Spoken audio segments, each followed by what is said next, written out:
Welcome to The Debates.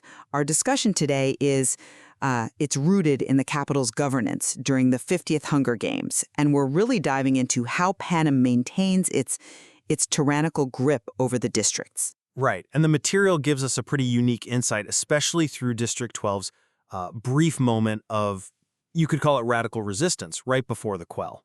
So the central question we're facing is, well, it's simple, but it's profound. What is the primary anchor of the Capitol's power?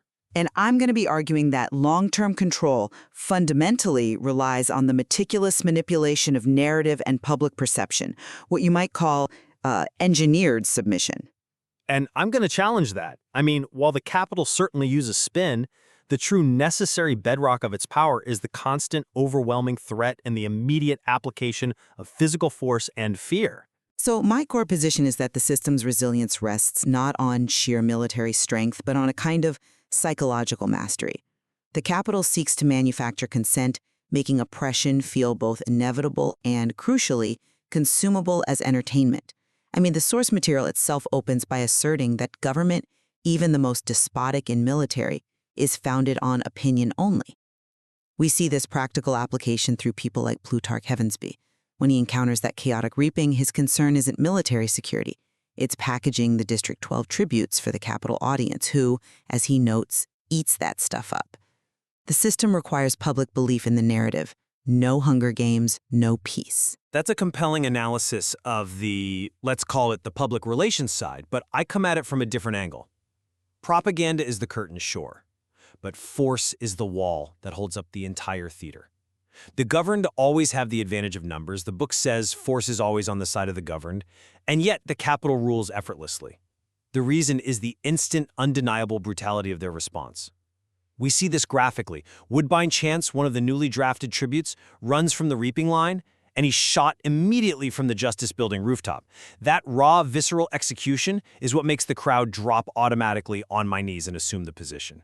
The fear of that immediate physical violence is the ultimate constraint that forces citizens to accept whatever manufactured opinion is broadcast later. But if force is the bedrock, as you say, why does the Capitol invest so much energy in lying about it?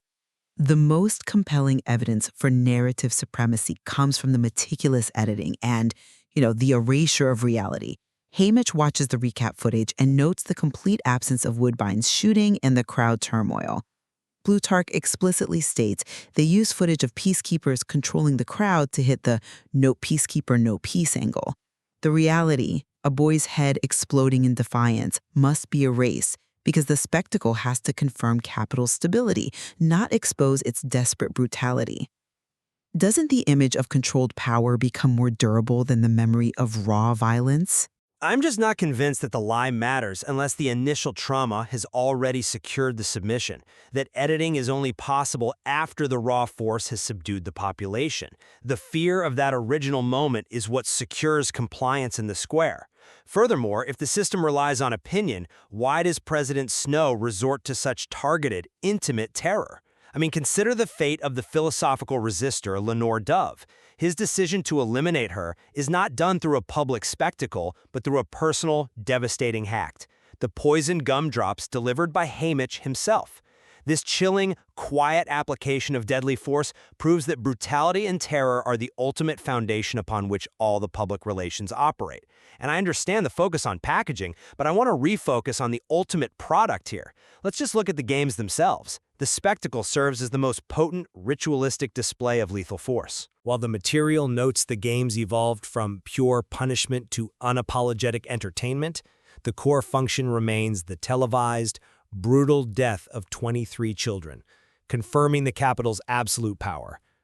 When Luella McCoy is killed accidentally in the chariot crash, her death is chaotic and unintended, yet the outcome, her body being shipped home tidily in a wooden box along with their crimes, still confirms the system's lethal dominion.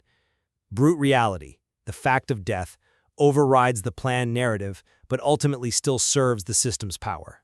I'm not entirely convinced by that line of reasoning because it minimizes the Capitol's need to absorb and integrate resistance. If the ultimate message is just, we can kill you, why bother with makeovers or advising the prep team to stress the positive, ignore the negative? It's a sophisticated play, right?